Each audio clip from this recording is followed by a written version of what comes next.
revolvió para generar un nuevo producto que fue el que él defendía ideológicamente. Fue el creador de los festivales flamencos. Ahí va. Entonces, claro, de pasar de los bolos que tú comentas, de las compañías de cante andaluz, de variedades, a esto, pues fue quizá el ejemplo más claro de cómo un cantador puede intervenir, un artista puede intervenir en el decurso de su propio arte. Claro, con la figura de Ricardo Molina, que tampoco ha sido suficientemente reivindicada. Fíjate por eso que a Ricardo le toca a Antonio Mairena. Bueno, muy pequeñito. Sí, ¿verdad? Yo no empecé tocando la guitarra con Antonio Pulpón. Yo ya venía de los espectáculos estos de variedades, ¿no? Los espectáculos que hacía Marchena, La Niña de la Puebla, del Fasoto, Manolo el Malagueño y Emilio el Moro, que venía por supuesto, muy buen artista que era. Entonces yo venía de esos espectáculos. Y una vez, estando tocando no sé si fue con Pepe Marchena, estaba yo en el cortijo de Pino Montano. Había una fiesta dentro donde estaba Antonio Mairena. Y no sé lo que había pasado, que yo no iba a tocar a Antonio Mairena. Y Antonio Mairena me llama Antonio Pulpón, entra Antonio Pulpón en el sitio donde yo estaba y me pide por favor que si puedo pasar a un sitio donde está Antonio Mairena, que le apetece que yo le toque la guitarra. Y a partir de ahí, ya Antonio Mairena empezó a solicitar. Pero a ti no te has tocado la guitarra, ¿no? Dice, ese niño que se ha tocado la guitarra, ¿no? Sí. Ese niño te va a tocar la guitarra a ti, ¿no? No, eso fue con Juan Talega, eso fue ya más tarde, eso fue ya, que bueno, ya Antonio Mairena me solicitaba mucho, llegamos a tener una amistad bastante buena con él, le contó las uñas mías cuando nació. Pero de muy chico, recuerdo de los primeros festivales de Mairena, como vencillo yo, y a Mairena, te va en casa de Antonio Mairena, que vaya ahí a Mairena, que hay una fiesta donde el alcalde de Mairena ahí ya va a organizar los festivales. El primero de Mairena se hacían 15 días antes. 15 días antes del festival, ya llegaba el alcalde, contaba el dinero y ya. Y entonces cogemos un coche, nos vamos para Mairena y en Mairena nos estaba esperando Juan Talega, Diego de la Gloria, los dos hermanos de Antonio, Curro y el otro, Juan Barcelona, y un par de gitanos más, ¿no? Yo soy gitano con esas mascotas. Y yo qué buena alineación, ¿eh? Y yo entre medio con la guitarra. En el paseo, más mío con su vieja. en el paseo para arriba, paseo para abajo, donde se hacía el festival, en el paseo para arriba, paseo para abajo, hasta que llega el alcalde de Mairena. Hombre, Antonio, ahí está el alcalde, señor. Y en el mismo paseo, que todavía existe, hay como especie de un bar allí arriba, y allí arriba tenía unas copas allí, unas tapas y el laberinto bueno, con la guitarra. Vámonos. Empiezo a tocar la Mairena y ahora luego Talega, claro. Y le dice Juan Talega, Antonio, este niño con estos pelos me va a tocar a mí la guitarra. Y le dice, tío, escúchalo, hombre, si este niño es bueno, este niño lo traigo yo porque ese es lo mejor que hay ahora mismo. Ah, que ya llevabas tu tiempo entonces con Antonio. Claro, yo ya le había tocado varias veces, ya, a que no le había tocado yo nunca era Talega, ¿no? Qué voz Talega, sí, esa voz sí. que Y se tampoco la asustó de verme con los pelos y yo estaba vencido, o sea, que no era normal. Es que esto es tan diferente. Oye, Cristina, ¿y la figura de Pastora Pavón? ¿Qué hacemos con ella? ¿Qué hacemos con esa ella? otra que hay que ponerla todos los días. Yo la pongo todos los días en mi casa. Pero es otra que ha quedado también en la historia sin que Sevilla le haga tampoco su homenaje. Pastora y Pepe, los dos, pero claro, Pastora es que fue supersónica. Pastora, yo he escrito un libro, escribí en el año 2007 un libro sobre Pastora, que era por un lado una semblanza biográfica y por otro lado era un análisis de su obra, que como sabéis pues es bien de interés cultural de Andalucía, fue declarada bien de interés cultural. Entonces, palo por palo y año por año, esos 259 cantes, me parece que eran, pues se analizan en la obra y se explican y se cuentan y se ve todo el repertorio. Y es que es infinita, son infinitas las posibilidades que te ofrece Pastora. Es la artista redonda, por sus cualidades, por su estampa, por su repertorio, por su conocimiento enciclopédico, por su gracejo, por su solemnidad cuando tiene que serlo. Y por supuesto por una carrera que duró muchísimo tiempo y que nos ha permitido advertir pues prácticamente la bisagra del cante que se debió hacer la segunda mitad del siglo XIX al cante que se empieza a hacer ya a mediados del siglo XX. Ella es quizá el gozne de esa puerta. ¿Qué hay de su carácter? Bueno, yo no la conocí, pero de todo lo que se cuenta de ella, era una mujer además muy fuerte, muy temperamental, que tenía pues sus puntos también, ¿no? Es que verdaderamente no se les va a perdonar el divismo a los artistas, pues claro. Y sin embargo, esa mujer tan fuerte, tan poderosa, que asumió tantos riesgos, aunque empezó también con su madre, por supuesto, en su vida personal, en su vida social, en sus amores, en sus decisiones, cuando se casa con Pepe, pues al poco tiempo ya se retira, ¿no? Pepe también parece ser, yo he publicado recientemente algunas declaraciones de él sin hacer juicios de valor. Parece que Pepe también era un hombre muy celoso, de su época, claro. Sí, muy celoso, sí. Muy celoso, y aparte que no quería que la contrataran por cualquier cosa, porque ella había sido la más grande. Y ya en esas épocas, en los años, estamos hablando de los años 30, su último espectáculo fue en el 49, fue un verdadero fracaso. El flamenco que Pastora representaba era un flamenco del pasado. Ya estaban de moda los fandanguitos, los cantes de los cantes americanos, las variedades a las que tú te refieres. Claro, pues aquello relegaba a Pastora a un espacio que Pepe Pinto no quería ver. Aunque ella hizo variedades también. Por supuesto. Ella hizo espectáculos de variedades, pero la figura que era Pastora en los tiempos que está hablando Cristina no es los últimos años de Pastora. Pastora también perdió la cabeza a última hora. Sí, a última hora sí. Pero ella, por ejemplo, siempre llevó en su repertorio, siempre. Estuviera en variedades, en el Circo Price, en un café cantante en Oviedo, estuviera en Bilbao, estuviera en cualquier sitio, siempre llevaba sus seguirillas, siempre, sus bulerías, ella se atribuye que las inventó, bueno, y sus cantes de Levante, tarantas fundamentalmente. Y sus tangos. Sí, bueno, pero que Pastora fue una adelanta a su tiempo también. Pastora lo mismo cantaba por Siguirilla, que también que investigó. Todo lo tiene grabado, menos tonar. Grabar en aquella época, con ese lunar que tienes. Una ranchera, sí. Es una ranchera. Eso es como lo que prácticamente están haciendo. Pero esa la graba ya con Melchor de Marchena, precisamente en esos años 40, en los que ya está el folclore hispanoamericano de moda, mete ella el cuplé por bulería, aunque antes había hecho. Curioso, porque Pastora, tú dices, trabajó en las variedades, es que Pastora decía que le encantaba la gentinita, que le encantaba Dora la cordobesita, que le encantaba le encantaban las cupletistas de la época. Y todos esos cuplés que tenían un punto psicalíptico de revista, los lleva ella a sus cantes por bulería. Y además los lleva unos cantes por bulería que, como dicen los hermanos Hurtado, son caleidoscópicos. Según los mueva, está viendo que hay un cuplé, después hay una bulería de Jerez, después hay una bulería corta de remate, ha empezado con una salida que te muere, y es que ella conseguía hacer una obra maestra mezclando muchas cosas, muchas tradiciones, y una voz prodigiosa y unos recursos, unos trabalenguas que tenía y una... O sea, que se adelantó, que investigó, que no se quedó solamente en la chiguerilla clásica y en la solea clásica, sino que también metió... Y engrandeció esos cantes. El otro día estuve yo en Málaga y vi la Pastora, la gramola portátil que llevaba Pastora. Está allí en el Museo de la Peña Juan Breva. Llevaba sus propios discos y escuchaba a Chacón, que le encantaba, escuchaba a Torres, escuchaba a Vallejo, a artistas de la época, a Vallejo, con el que se llevaba, según y cómo, a matar y a querer. Sí, era Joselito Belmonte, una relación amor-odio, dependía muchas veces cómo estaba. Además, se admiraban unos a otros, se admiraban. Otro revolucionario también investigó y también... Es que piensa la gente de que lo que se está haciendo hoy en día es nuevo, que va, pues eso ya... Sí, Montoya ya en 1900 primero ya grabó con un saxofón y grabó con... Montoya es curioso porque, fíjate tú, el guitarrista que representa a Ramón Montoya, bueno, pues las primeras grabaciones que tiene con Pastora, que se hicieron en 1909, se editaron en 1910, Montoya todavía es un guitarrista muy poco fino. Es un guitarrista que está tocando, por ejemplo, los cantes de Levante los está tocando casi abandonados todavía, al que le cuesta un poquito todavía armonizar, ¿no? Y sin embargo, en las grabaciones que tiene con Pastora de los años 20 ya es un verdadero genio de la guitarra, que está... Porque además de la guitarra, Pastora, otro elemento que tiene es que esas voces de esa época, Niño Medina, Pastora, menos el Torre, pero Chacón, consiguen también hacer que la guitarra evolucione. Porque están produciendo unos sonidos, una estética del sonido, que está siendo ayudada por una guitarra cada vez más evolucionada, pero que está también obligando a la guitarra a evolucionar para cogerle los tonos y para cogerle... Por ejemplo, hay un guitarrista que tiene ella, que es Luis lo diré...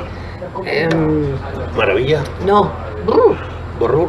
Es que ahora estoy yo con la cabeza un poco, bueno, su guitarrista de los años 10, no Currito de la Jeroma, Luis Molina, que es el guitarrista, lo que pasa es que murió tempranamente, pero es un guitarrista que va creciendo con ella. Los ves a los dos y dices, esto es una pareja de cante y guitarra como debe ser.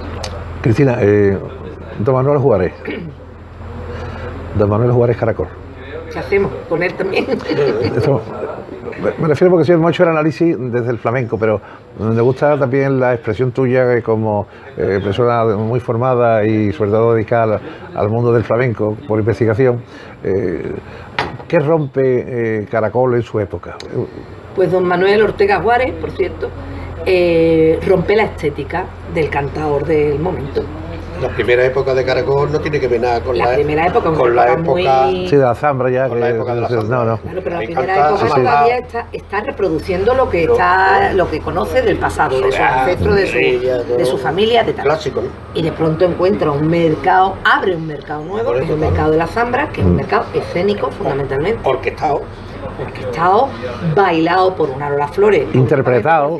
Claro. Últimamente he escrito un artículo sobre el baile de Lola Flores, que me parece que es otra también sobre la que hay que profundizar, investigar, y crea el concepto de la pareja cuya simbiosis va mucho más allá, sería el sálvame. Sí, trasciende, del momento, trasciende, ¿no? el escenario. Trasciende el escenario y ahí se ve una química sí. Y se ve una manera de comerse al escenario que tiene que ver, por un lado, con el afán de gustar y de crear un público nuevo, porque la gente es que empeñaba para poder comprar la entrada para ir a verlo, y por otro se les ve a ellos que están haciéndolo para ellos mismos.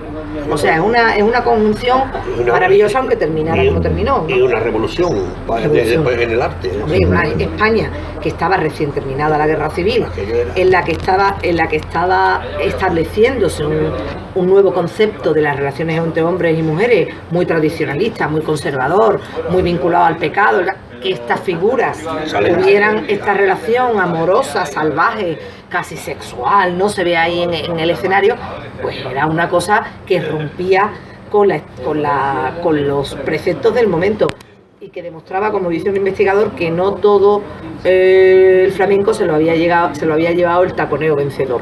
Había un taconeo alternativo que era el de esta pareja extraordinaria. Y además Manuel Caracol, como cantador, es especial y distinto. Yo creo que es una cosa fundamental en el flamenco, ¿no? Que el artista tiene que ser distinto, cada artista lo tienes que reconocer. Mira, Marchena, la primera época de Marchena, hay gente que se confunden con él, se creen que es pastora.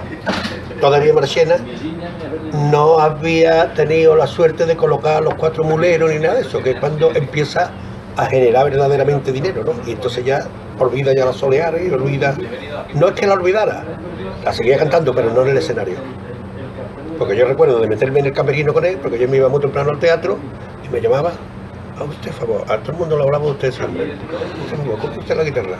Y yo me ponía allí en el camerino a tocarle la guitarra, y me hacía una gama de solear y de seguirilla, pero eso luego después no lo cantaba en el escenario. Luego cantaba que si los 4 muleros, claro, que si, la gente. Claro, lo que le dio fama, y por lo que podía ir a los teatros. Has dicho una cosa muy importante, y es que tú coges las primeras grabaciones de una generación de artistas de esa época y casi todos ellos suenan igual. Mira, pero estoy hablando de Manuel Torres, de Pastora, de Niño Medina, toda esa primera década del siglo XX. Las grabaciones que hay entonces tienen la misma tímbrica. No sé si es una cuestión de ingeniería de sonido o es que realmente estaba de moda. Era lo que había, las peteneras, la farruca, todo esto es que se está grabando casi igual por todos. Son solo unos cuantos los que rompen y se genera. Y se imitaban entre ellos. Y bueno, era un repertorio muy cerrado todavía, ¿no? Estaba la voz afillada que ella puesta allí, así de esa manera. Oye, Cristina, el Niño Gloria. Sí. Otro elemento también que a mí me ha gustado siempre mucho. Se ha dejado siempre también ahí olvidado, el Niño Gloria. Bueno, porque él también tuvo un mercado más restringido, él era un artista de fiesta básicamente, ¿no? Y las Pompis, que por cierto eran dilectas de Manolo Caracol, también de cerca de la calle Feria, la calle Presentadores. Y la Moreno decía Manolo Caracol, que era la que mejor le... Y esos grandes invitaban o sea, venían Sí, pero vamos, escuchaban el cante de ella y lo hacían ellos, y ellos lo vendían. De hecho, se ha quedado su nombre. Ellos lo vendían mejor, y ella a lo mejor la pobrecita se tenía que buscar la vida en la Alameda, ¿no? Tantas que acabaron así. Es que muchos artistas flamencos han desaparecido de la memoria porque tenemos muy poco de ellos. Todos estos artistas de fiesta, tú que eres de la calle Feria, que estaban en la Alameda, por ejemplo, aquí en Sevilla. Por cierto, hay un trabajo de Lola Pantoja muy interesante sobre estos artistas de cuartito, ¿no? Flamenco de cuarto. Son artistas que escasamente grabaron, cuyos fandangos, por ejemplo, pues se siguen cantando. Sí, de Carbonerillo, que también es allí de final de la feria. Carbonerillo más o menos grabó, y es de una época un poco anterior, ¿no? Carbonerillo fue... Pero marcan estilo, son gente que marcan estilo, marcan su impronta. Corta, larga, pero dejan su huella. Carbonerillo todavía conmueve. Tú lo escuchas, fíjate tú, con la técnica que había entonces, que seguro que su voz, porque el propio Tomás, cuando escuchaba los discos de Pastora, decía, esta no es mi hermana, porque nunca la voz va a reproducir menos con aquellos aparatos. Y todavía tú escuchas hoy al Carbonerillo y sales conmovida de sus cantes. Tenía algo especial.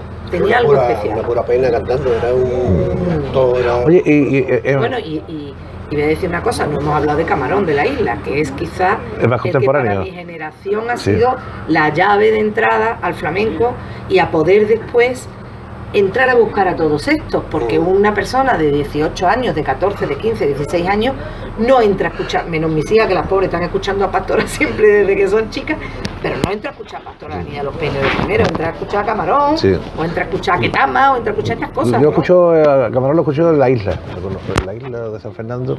Allí había de una peña que también cantaba muchísimo, iba con la mujer, y después de eso recuerdo que Felipe González cantaba Camarón, se lo llevaba allí a la bodeguilla, pero también se lo traía a los mítines de cierres de campaña, y lo cerraba siempre Camarón de la Isla. Era curioso porque llenaba todo, porque la gente quería escucharlo. Pero ese era ya un Camarón más tardío, más hecho. Al principio Camarón también es un clásico. Sí. Lo que pasa es que saca ese timbre suyo, que es tan distinto. Camarón, el éxito de Camarón, Camarón venía con Miguel de los Reyes de Palmero, que fue cuando yo lo conocí, con Cancanilla. Y nos juntábamos. Pero han cantado con Canilla, Hombre, estaban ahí en el Oasis, con un ballet de alterne que traía Miguel de los Reyes. Ballet de alterne y Camarón de Palmero. Bueno, pues ya Camarón cantaba bien. Y Camarón, el éxito de Camarón fue que cantaba como un viejo. Y la gente no se podía imaginar como un niño tan joven podía tener esa profundidad cantando, ¿no? Aunque lo que después se evoluciona así. Sería lo que gustaba entonces, porque después lo que gustó de Camarón fue que ofrecía una voz fresca, una imagen fresca, una cosa nueva. Cuando Camarón entra con Paco ya... ahí empieza hay una mirada distinta a un flamenco que puede ser moderno. Tú lo ves incluso en televisión, vestido con una ropa, el propio Paco, ¿no? Con su chaqueta. Ahí cambia esa estética que acerca a mucha gente. Si es normal, que tienes que cambiar, porque cuando la guitarra tenía 4 cuerdas o 5 cuerdas, se tocaba run. Ahora a la guitarra le ponen 6 cuerdas ya, y entonces el guitarrista le dice al cantado, vamos a ver cómo vamos a llevarnos bien, ¿no? Vamos a afilar bien, vamos a entrar los dos en el compás exactamente, ¿no? Y claro, antes era run, por eso dices tú que las tarantas y eso estaba todo como abandonado, ¿no? Es que todavía no estaba en pie, es que todavía no había llegado. Y la guitarrista como buscándole el tono porque no se lo coge hasta que no vamos por detrás, ¿no? El desarrollo que ha tenido eso ha sido súper importante, ¿no? La guitarra ha sido tan esencial. Claro, la guitarra ha obligado mucho al cante, de que, oye, que tú no estás cantando compás. Sin embargo, la guitarra ha sido menos reconocida durante un tiempo. No sé, el caso de Mairena, del que hablábamos antes, yo creo que también en la ideología de Mairena el cante iba por delante, se ponía como el gran ejemplo del flamenco, como incluso funciona metonímicamente, ¿no? Tú dices, te gusta el cante y es como si dijera, te gusta el flamenco. Incluso los artistas, los cantadores han sido muchas veces mejor retribuidos, siguen siéndolo, por ejemplo, una pareja de cantador y guitarrista, el guitarrista siempre cobra menos, verás tú que... Y sin embargo la guitarra es el gran instrumento de la música contemporánea de España. La música contemporánea de España que está haciendo la guitarra flamenca es magistral, es algo que podemos llevar al mundo porque se está creando y los guitarristas flamencos son tan buenos produciendo, creando, componiendo, para baile, para cante, para disco, para solos. Mezclando. Y sin embargo no tiene tampoco la guitarra el reconocimiento que debe. En España no. Y en un festival te vas y de pronto ves el festival y dices, bueno, ¿y dónde hay un concierto de guitarra? No hay ninguno. Ricardo, ¿cuándo es el momento en que esa frase que tú dices, vamos a llevarnos bien con el cante? Pues muy claro, cuando la guitarra evoluciona, la guitarra se le pone la sexta cuerda ya y ya coge una afinación ya que no era como la vihuela renacentista, ¿no? Cuando tenía 4 cuerdas ni cuando tenía 5, ¿no? Entonces la guitarra ya coge la afinación que hoy en día tiene, ¿no? Y entonces, claro, ahí ya tonos, ahí ya no es run, ahí ya se puede trabajar. Se emplea técnica de la guitarra clásica a la guitarra flamenca, como los trémolos, los arpegios, porque eso no viene eso viene de la guitarra clásica. Se emplea la forma, igual que la guitarra clásica ha cogido cosas de la guitarra flamenca. Ahora los guitarristas clásicos rajean y tocan con uña como nosotros. Antes no, antes los guitarristas clásicos tocaban sin uña. Sí, con la voz, sí. Entonces el guitarrista y el cantador pues ya se mira y dice que yo vamos a llevarnos bien, ¿no? ¿Qué es llevarnos bien? Pues entrar bien en el tono, afinar bien, no cantar semitonado, no cantar la guitarra el cante por un lado y la guitarra casándolo, como dice Cristina, por otro lado, ¿no? Además yo creo que hay una cosa entonces ya eso se ajusta más. Muy importante, que es la propia organología de la guitarra, ¿no? O sea, la guitarra como instrumento, tú ves guitarras de finales del siglo XIX que son pequeñitas, con una caja muy estrecha, la guitarra que son callejeras, o sea, guitarras que la guitarra, y sin embargo con Antonio de Torres se hace ese instrumento, claro, que ya engrandece el sonido, gana la guitarra. Y la propia guitarra se barniza de otra manera, las maderas son mejores, las cuerdas son mejores. Y luego está Santo Hernández, está Domingo Esteso, y entonces sube la grandiosidad sonora también, ¿no? Sí, por cierto, Sevilla tiene una gran escuela de construcción de guitarra, bueno, grande, importante, que tampoco es conocida. Torres estuvo en Sevilla también. Y aquí sigue habiendo guitarreros aquí en Triana, y que bueno, pues no hay nadie que sea capaz de decir vamos ahí, vamos a reportar, vamos a hacer un programa, vamos a hacer este aprendizaje. Sí, nosotros lo habíamos hecho, Andrés Domínguez lo hemos hecho. Esas son artesanías que no se van a perder porque son tan exquisitas, que son caras, pero lamentablemente pues no tienen la expansión que deben. Sí, además, las fábricas de guitarra también han ganado mucho. De esa época, para antes no, las guitarras no se construían, se hacían de artesanía, ¿no? Hoy en día existen las fábricas de guitarra y ya en serie, ya también.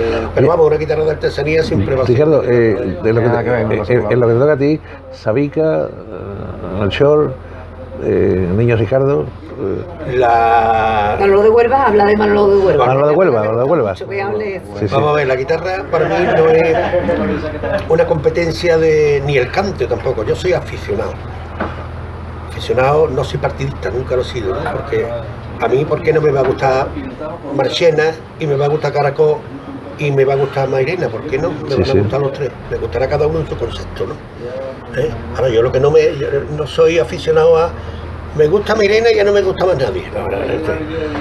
Caracol canta muy bien, cantaba muy bien, el Carbonero cantaba muy bien y ha habido tantas cosas tan buenas que para mí no es una competencia. Yo creo que hay cosas que en el caso de la guitarra hay obras de guitarra que son tal como son, están empezadas y cerradas. Si tú coges un ímpetu de Mario Escudero, pues es un ímpetu de Mario Escudero, que es una pieza. Ahora otra cosa es una improvisación. Oye, Ricardo, tú te pones a improvisar con la guitarra por soleá y un día será de una manera y otro día será de otra. Pero hay piezas que están tan bien hechas que eso no se va a superar, porque eso fue así en su momento. Tú coges el Moradí del Niño Ricardo, coges la Sabica de la farruca de Sabica, o coges el zapateado de Carlos, el cuarto de Paco, no sé qué de esto, de Periquillo López, y eso se empezó y se terminó. Pero Ricardo, pasa una cosa con la guitarra que a mí me ha sorprendido siempre, y es que mientras en el cante hay una afirmación muy clara de la tradición y del repertorio, es decir, tú cantas la soleá de la Cerneta, 1, 2, 3, tú cantas cante que sea, con su nombre y tienes que hacerlo bien, y la malagueña del mellizo es como hay que hacerla. Esos repertorios en la guitarra no se respetan. Tú no vas a un recital de guitarra o a un festival y está haciendo la farruca o está haciendo la pieza de... Hay algún guitarrista que lo hace, está haciendo el repertorio de Niño Ricardo, que está cerrado y que tiene sus propias obras.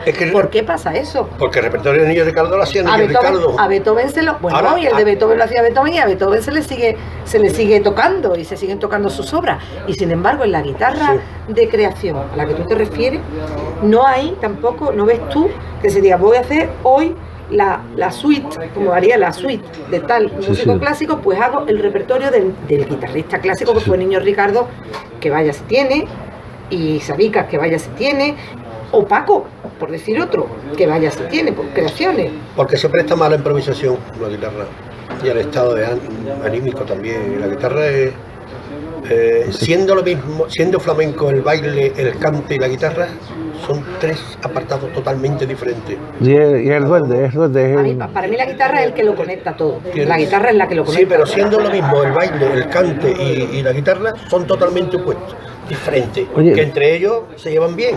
Pero que, mira, yo tengo amigos que te puedo decir que son grandes aficionados a la guitarra y no les interesa el cante. Dicen, ¿cómo es? Si al tío le gusta como yo toco por soleá, como toco por siguerilla, como toco por bulería, ¿no? Pues no, canta que no.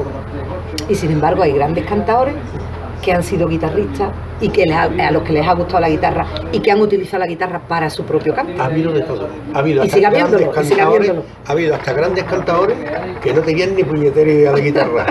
Ha habido tantas cosas.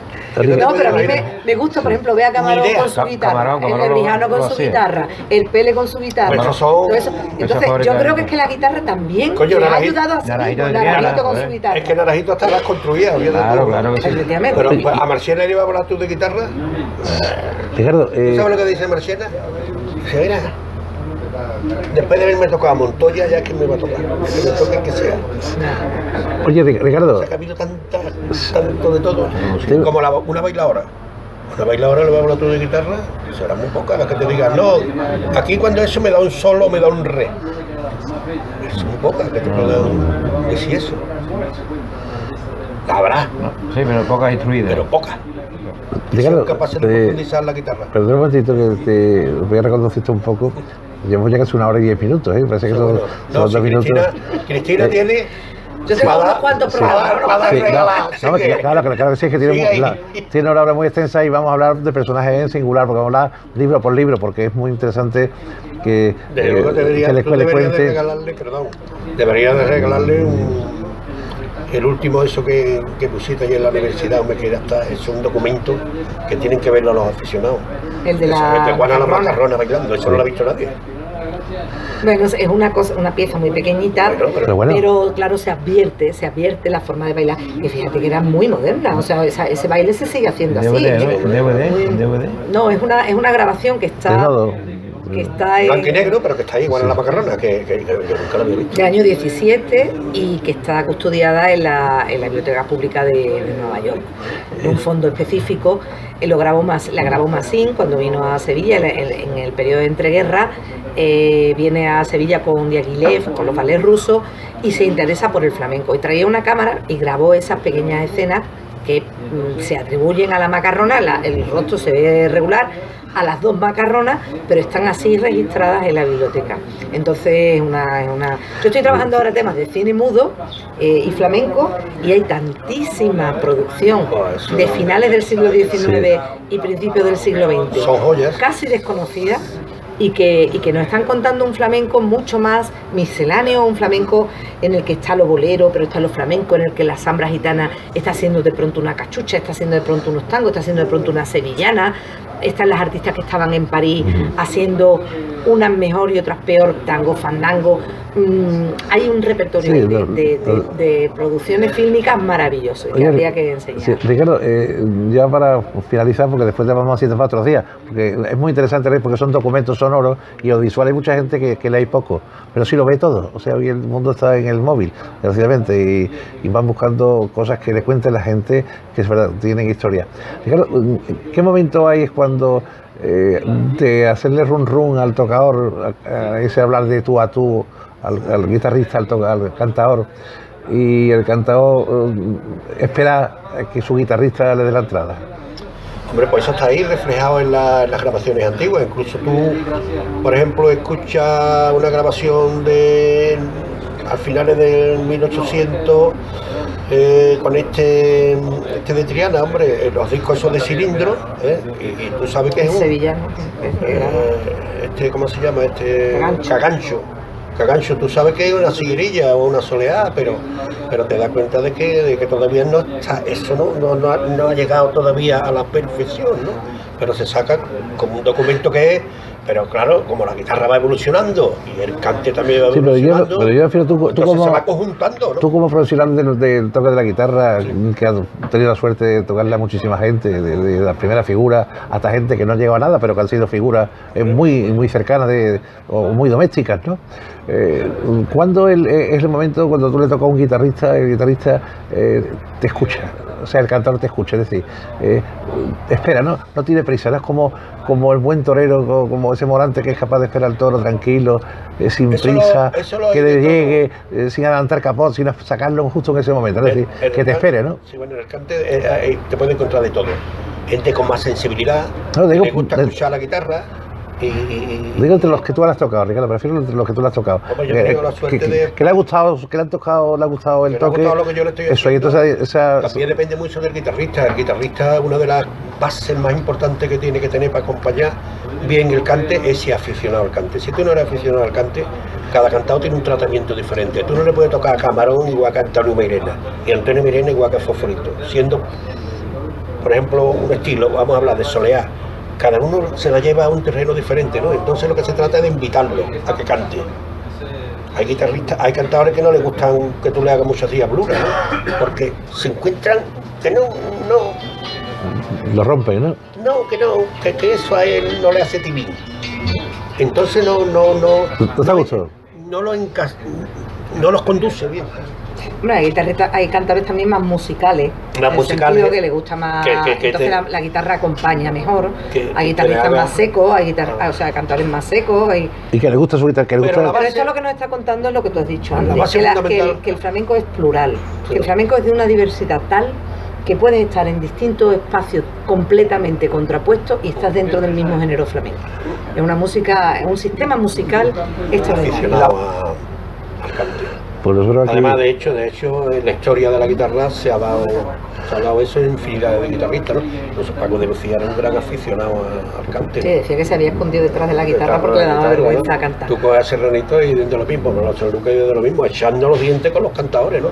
Había guitarristas de mi época que no tenían buena técnica, pero sin embargo se buscaron bien la vida al lado de los cantadores, ¿me entiendes? Y eran como, le echaban mano a un cantador y lo llevaban perfecto. El otro día precisamente estuve yo escuchando a Rosalía de Triana con Antonio Sanlúcar, sí, señor, el padre de Estevita, ¿no?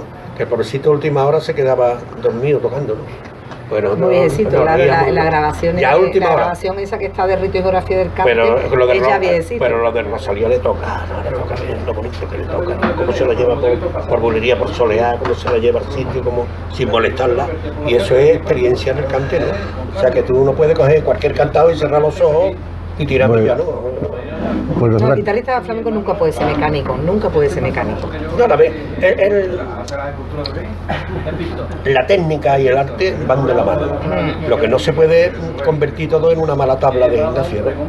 Porque entonces pierde un poco de sabor, pero vamos, la guitarra hoy en día puede cortar orejas y ramos. La guitarra como se toca hoy en día es maravilloso, ¿no? Pero por ejemplo, lo que pasa es que, claro, hay cosas antiguas que son buenísimas.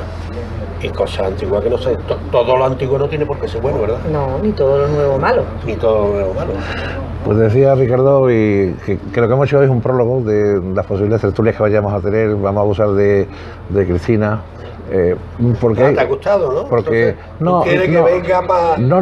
Porque yo empiezo y hablo de muchas cosas. No, creo pero si mi profesión es hablar.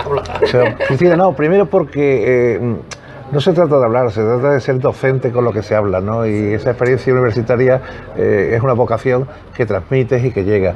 Después la mujer viene poco al mundo del flamenco, es decir, yo estaba hablando con Ricardo, oye, tenemos que traer muchas más mujeres bailadoras, aunque no importa que sean antiguas, no importa qué es lo que hayan hecho, pero que la mujer, como parte de la historia, hable de su historia, no hablemos los hombros por ellas, ¿no? Sino que ellas tengan su propia visión de lo que dicen, ¿no? Cómo han vivido, cómo no han vivido, las cosas que le han pasado, esa cosa que decía con mi madre, que ten cuidado, que no te vayas con alguien. Hay muchas historias interesantísimas que contar. Entonces, esto es muchas experiencias que son distintas, seguramente. Y como hemos abierto este prólogo contigo, pues me gustaría que a rato, cuando tu capacidad y tu agenda pueda, pues vamos a centrarnos, por ejemplo, en libros, ¿no? Y hablar, por ejemplo, de un personaje y de libros. Para aquí conociendo, hoy pues vamos a hablar de Caracol, mañana vamos a hablar de Pastora, pasamos a hablar de toda esa nómina de artistas que tú tienes, que has estudiado, que los conoces perfectamente, añadido al poco conocimiento que tenemos un poco los aficionados, pues argumentarlo con un poco de historia crítica y real. Así que quedas emplazada, Cristina. Ricardo, que es el que dirige la tertulia, pues te llamará, y si eres tan amable, vamos a hacer un pequeño calendario e incluso de qué vamos a hablar, para traer todo estudiado un poco el tema y no salirnos un poco de él, sino que sea un poco monográfico, para hablar un poco de todo. Hoy vamos a hablar pues, de la etnia, hoy vamos a hablar de los gitanos. Pues es importante que queden secuenciadas todas esas vivencias que tú tienes y esos análisis, que el que no llega a leer el libro, pues por lo menos que pueda escucharlo, porque mucha gente se sientan en el tren o se sientan en el AVE o van viendo y van viendo. El gran consumo de gigas que hay ahora mismo supera casi 50 veces el de telefonía móvil. O sea que tú fíjate la ansiedad que hay por conocer cosas, ¿no? Pues Cristina Cortés, muchísimas gracias por estar con nosotros. Y don Ricardo, hoy tenemos un éxito universitario, porque es la profundidad, ¿no?, del conocimiento a través de la historia y a través del academicismo, ¿no?, que es importante que gente como Cristina investigan, nos cuenten cosas, lo dejen escrito y sobre todo lo transmitan de forma oral, que es como ha vivido la historia de la Biblia, ¿no?, a través del escrito y del oral, ¿no? Pues entonces hoy hemos escrito la historia también de todo este pequeño prólogo del baile y del cante flamenco. Ricardo, muchas gracias. Cristina, muchísimas gracias. Me alegro que te haya encontrado a gusto en esta... A gusto, pero me debes la anécdota de Manolo de Huelva. Bueno, cuéntala. No. Cuando fuiste a casa. ¿Por qué se Esa para la cerramos? próxima. Ponle al niño el televisor y dale un vasito de leche. De guitarra hablando con él, ¿no? Rarete. Y yo, y mi amigo haciéndome así con la cabeza, que no hablara. Pero que se resistía, no te sientas Bueno, culpable. pero escúchame, ahora cojo y me voy a los 2 días para el... Digo, Manuel, ¿sabe usted que conoció al niño de Huelva? A Manolo de Huelva. Digo, además me ha puesto una cosa, como después yo ya insistí, que lo de Manolo de Huelva yo insistí. El timbre lo partí de mi política, hasta que dijeron, por si yo me da lo que suba, pero es una criatura, me da lo que suba. Y ya le debo por buscar, hombre, por mostrar alguna faceta. Oye, y el hombre me daría cosas de mí tan joven, que ya el hombre cogió la guitarra ya y me puso, no se me olvida, una mano. No te puso la leche y la merienda de la tele, sino que te puso la facción. No, una faceta de puta, que la hacía todo el mundo de aquella época. Cuando yo se lo digo a Ricardo, y le digo yo a Ricardo, la faceta de que me había puesto Manolo de Huelva, y dice Ricardo, eso no así. Pero pasó ahí. Esto es así. Y ahora yo cada vez que iba al otro lado le decía, Se tiene que volver a conocer. y quería yo, fui el correo entre los dos,